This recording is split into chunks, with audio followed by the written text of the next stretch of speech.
You are standing on a quiet country lane in rural Wiltshire, the kind of place where clouds drift lazily and hedgerows whisper in the wind.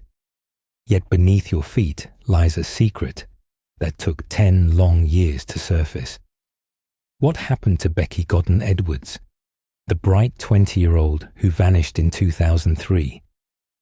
Why did her life end under a bleak farmyard? And how did one detective risk his career to bring her story to light? Stay with me, because every twist you hear will challenge what you think you know about justice. Becky's disappearance did not spark newspaper headlines at first. She had slipped through cracks in a society that often overlooks women in vulnerable circumstances. You picture her mother, Karen, pacing the living room night after night, dialing Becky's phone for the 100th time, begging the ringtone to turn into her daughter's voice. The police opened a missing person file, took statements, and waited. Days drifted into weeks, then whole seasons changed. Leads dried up, witnesses forgot details, and Becky's case cooled until it felt like a distant echo in the filing cabinets of Swindon Station. Fast forward to March 2011. You meet Detective Superintendent Steve Fulcher, a seasoned officer with a sharp eye for patterns and a stubborn sense of duty. Fulcher is chasing another missing woman, Cian O'Callaghan, whose abduction has jolted the community.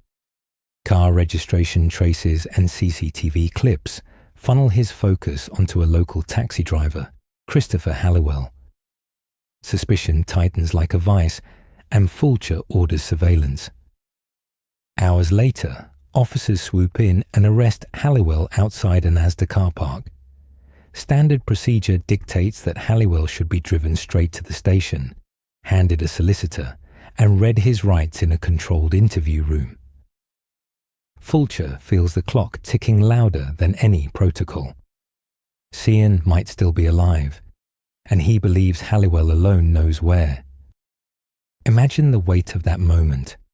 You are Fulcher, and every choice you make could save a woman or condemn a case. He decides to break from script. Instead of the station, he diverts the convoy to Barbary Castle, an open hilltop where he hopes the vastness will coax Halliwell into talking. The detective speaks calmly, offering a cigarette, promising no immediate punishment if Halliwell guides them to Cian. The gambit works. Halliwell first directs them to a disused quarry, where officers quickly find Cian's body. A devastating blow. Yet as despair grips the team, Halliwell utters 7 chilling words. "Do you want another one, Steve?" Your pulse quickens, because that question changes everything. Fulcher cannot pretend he didn't hear it. He asks, "Another what?" Halliwell replies, "Another girl." What unfolds is a conversation outside any interview manual. Halliwell gives vague coordinates for a field behind a remote farmhouse near Eastleach. Fulcher scribbles details on a notepad, his mind racing between hope and legal dread. He knows each passing minute without a formal caution stacks risk upon risk. Back at the farm site, search teams move in. Visualize the diggers, the forensic tents, the silent prayer in every breath. After hours of painstaking excavation, they uncover human remains wrapped in a bin liner. Dental records and DNA confirm the heartbreaking truth. Becky Godden-Edwards has been found. You might expect applause for Fulcher's swift action, but reality bites harder. Defense lawyers argue that Halliwell's admissions are inadmissible because the detective bypassed the Police and Criminal Evidence Act, PACE. That act exists to protect suspects from coercion and to ensure confessions are voluntary. Did Fulcher coerce Halliwell? Or did he make a humane calculation that a life, or at least a family's closure, outweighed procedure? The courtroom becomes an arena where morality wrestles legality. Judges rule Halliwell's confession regarding Becky can't be used. The charge for her murder evaporates, and Halliwell faces trial only for Cian's death. Picture Karen Godden sitting at the back of that courtroom, learning that the man who buried her daughter might walk free on a technicality. Rage, sorrow, and disbelief melt into a single plea. Someone must find another path to justice. Detectives scramble for fresh evidence. Forensics re-examine every fibre, every microscopic trace from Becky's remains to Halliwell's taxi. Witnesses who once felt irrelevant now become vital. A friend recalls seeing Halliwell with scratches on his hands years earlier. A relative remembers him bragging about perfect places to hide things. Piece by piece, a new case is built, one untethered from the tainted confession.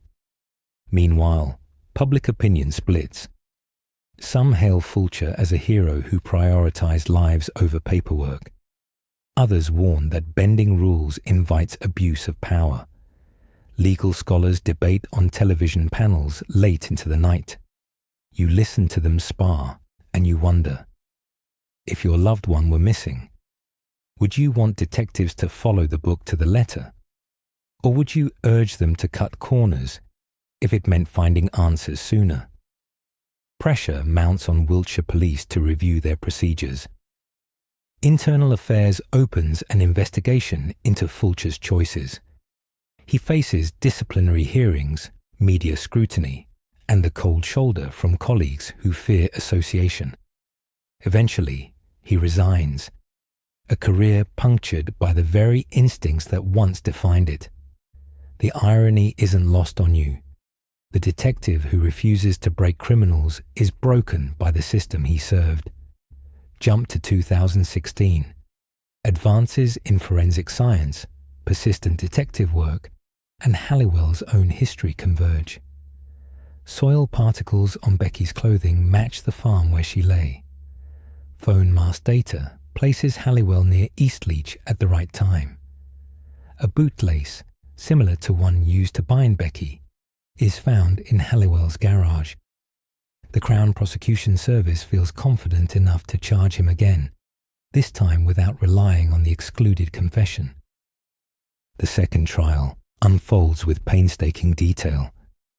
Jurors hear about Halliwell's pattern of cruising red light districts, his fascination with burial sites, and his meticulous cleaning of the taxi after late-night fares. They listen to Karen describe the void left in her family.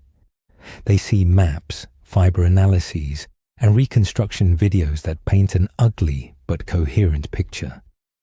After deliberation, the jury returns a unanimous guilty verdict. Halliwell receives a whole life order, meaning he will never taste freedom again. Relief sweeps through the public gallery. Fulcher, though absent, receives messages of gratitude. You may sense justice at last, but the story doesn't end with a verdict. It sparks reforms.